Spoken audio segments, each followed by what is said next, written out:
That's fresh, isn't it, bro? Certainly Get is. these all tight up. I wouldn't spend too much time tightening those up, mate. You know what they are? No way. Hell no. No. Have you looked at it? It's flipping icy. I'm not. You're a great rider, clearly a flat pedal rider, but Forever, today we're going to change things up a little. Why? Today's not the day. It is. No. Have you seen? It's so icy. It's ideal. You're not going to get it wrong. No, I didn't even know how to set them up, so I can't wear them. There we go. Let's get into this.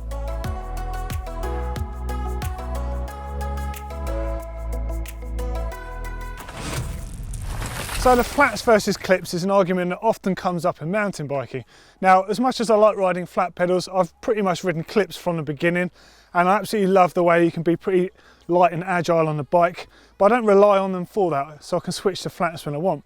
Blake, however, he's always been a flat pedal rider, and whilst that does suit Blake's style, I'm actually convinced by getting him clipped in, we're going to make him faster and a smoother rider. So let's get him on clips. Clipless pedal. Yeah. These have got no clips, so these are. Why are they called clipless? Yeah. pedals? All right. So yeah, this is a commonly misunderstood thing, right? So yes, so flat pedals technically could be called clipless pedals because there is no clip mechanism on them. Okay. But they get this name from these little fellas here. Oh wow! Look at them contraptions. So way back in the day, you would learn to ride on flat pedals, Yeah. and then you would progress to toe clips and straps. Okay. So this is a flat pedal with a plastic toe clip, and you've got a nylon strap that's adjustable. So you put your foot in there and it holds your foot on there. So the same concept, you can pull up on the pedals. Yeah. Okay. It stops your feet coming off on rough terrain. They're pretty gnarly to ride and obviously pretty old these days. Yeah, they look like they belong in a museum. I thought it's only fair that you did exactly what I did growing up. And what? Put them on my bike? Yeah. So let's try you out on a pair of toe clips and straps first, and then you really understand what commitment is on a bike. Right, pedal number one. Yeah. You won't be needing that. Well, you don't have. These are old school, mate. What the hell is this thing? That's a pedal spanner. They don't even fit on my bike. They fit. Right, so you're going to pedal off like this, and then you sort of flip the pedal back to slide your foot in. Okay. You have to wiggle it a bit, obviously, because the pedal's got a bit of grip on them. Yeah. Something to take note of is the fact the engagement here, I've left the loop open. Okay. Right, so you can put your foot in, and then when your foot's in there, you can just tighten it up manually. Go and ride up the trail, have a bit of a loop, and then try them tight. Yeah. And then we want to see you do some track stands. Track stands. Yeah, you can do track stand in your sleep, right? Yeah. So it should be no different with those on. Right. Okay. I wouldn't start off like that. I would start off on the flat side, flip them over as you're riding off. Really? Yeah. Okay. Just until you're used to them. Okay. Right. Good luck with that one. Oh. Oh. This is.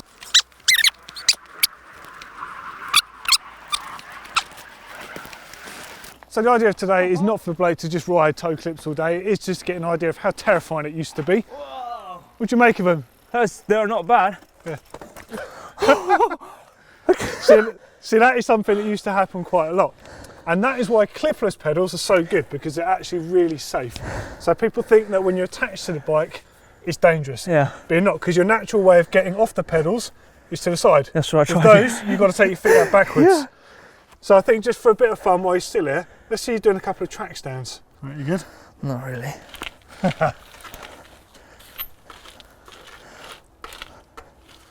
Oh, I can't get the foot up then. Oh! Literally, you have to pull straight out. So obviously they're not good for mountain biking, but that is pretty much what I grew up riding, off-roading.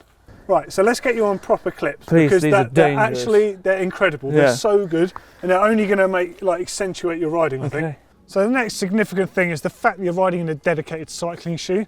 So flat pedal shoes are focused on being grippy over efficient. And what I mean by that is a flat pedal shoe is always going to slightly flex on the pedal, so it helps give you that grip, but you are losing pedaling power.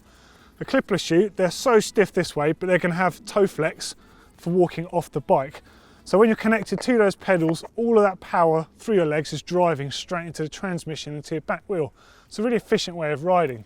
Okay, so those advantages are obviously really popular when you're riding in rough conditions, because your foot's not going to bounce around, which also means you're not going to hold onto the bike as tight with your hands, and you can place the bike quite well on the trail without having to use a lot of effort.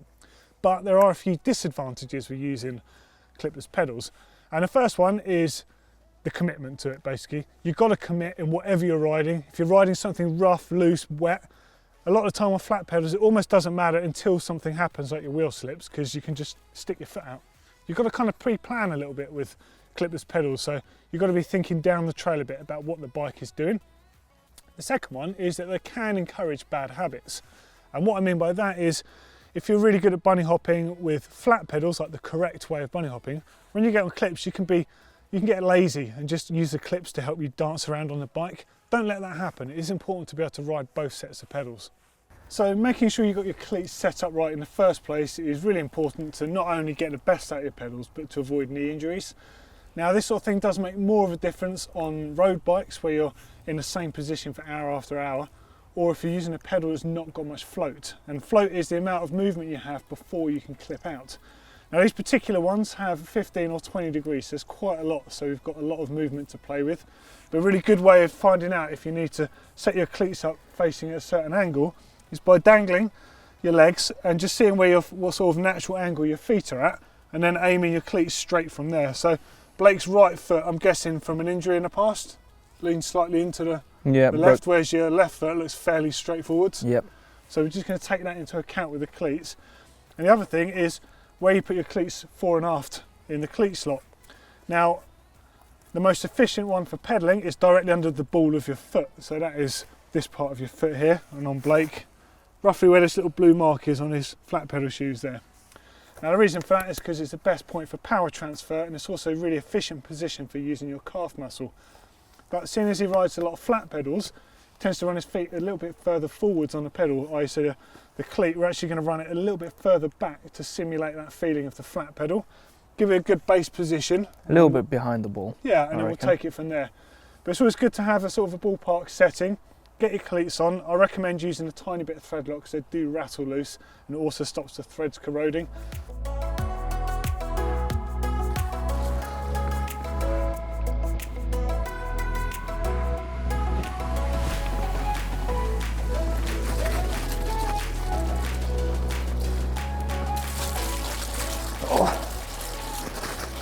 Oh, I can get more power. Wow. Oh. All right, so the key factor that I found with using clips is when I tag a route, just like I did there, on flats my foot would have bounced off, I would have lost all my motion, I would have lost all my momentum and all that. I would have had to put a foot down, but being clipped in, it kind of just bumped me and I can carry on through. Plus, what also I found out, which is cool, is when I'm climbing and there's a bit rooty section like I did just across there, is I can lift up my wheel, be light, lift up my rear with my feet, but still keeping the power going so I can get a good climb on. I rode this way slower than I was if I was on flats. Flats, I kind of want to keep my momentum going because my feet's going to be bouncing around, and if I do tag, I'm going to lose all that momentum. Right, I'm pretty good at jumping bikes, but I've never jumped clipped into a bike. So there's a few little tables here that I'm going to test my skills. All right, that's a bit of a surprise, right? Oh, that table there, I like to move the bike around, so I kind of do a scrub, and my feet do move on the pedals. And my outside foot was like I thought it was unclipped, and I thought, oh no, here we go. I hate clips now. But they didn't unclip, and because Doddy was saying about the 15 degree or 15% movement in the cleat on your feet, kind of compensated for that, and it didn't unclip, so I'm pretty surprised.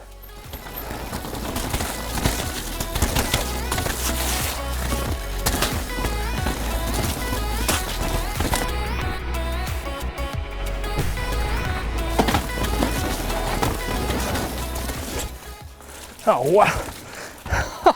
All right, that bit there, using the clips, I can manipulate the rear end by putting it wherever I damn well please, because this section here I'm like, all right, I wanted to go there, but then I wanted to go there quicker, so I can leave my feet, instead of concentrating on hooking like you would if you're on flats, hooking the pedals to push the bike to where you want, plus your feet are going to move as well while you're hooking. With these you've clipped obviously, but you can just go, no, there, right, I'm going to lift the back end there. You can push it where you want, especially like there, and then I wanted to go on the high line there, and I can just like lift it up and push it. It's different. It's like a technique that I'm gradually learning. I learned very quickly, really. It's crazy how much clips work. So we've got Blake set up on a pair of Crank Brothers clips earlier on today. He's been blasting around the woods all day, and actually I'm quite surprised. I think he might like it, but I've asked him a couple of questions to see how he's been getting on.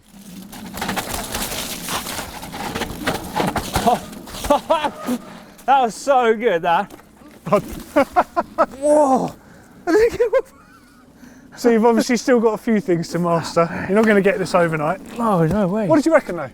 How you been getting on? That was really good fun. It's totally different because I've never ridden clip pedals, but using the clips to like get more power down, like you're pushing but you're pulling as well, which is pretty cool. And then on the rough stuff you can like lift up the back wheel at slow speed, Place it on the trail. I think I'm going to use it. I think I'm going to try it. But if I was to do a race like the Mega Avalanche, I don't know, because I want my feet to be everywhere. Yeah, but do you know what? First half, fair enough. Second half, you need the horsepower. True. It gets tiring around there. That is true. But hey, it just goes to show that flats and clips are both great things, and I'm really glad that you're going to start riding them a bit, well, because I think I am. I think being able to ride both is really good for everyone. Yeah. For another video on how to pick the right pedals, click down here. Oh yeah, and if you want to see if flats versus clips, which one's faster, click just down there. As always, click on the globe to subscribe in the middle here. There's fresh content coming to you every single day. And if you like me falling over with clips, give it a thumbs up.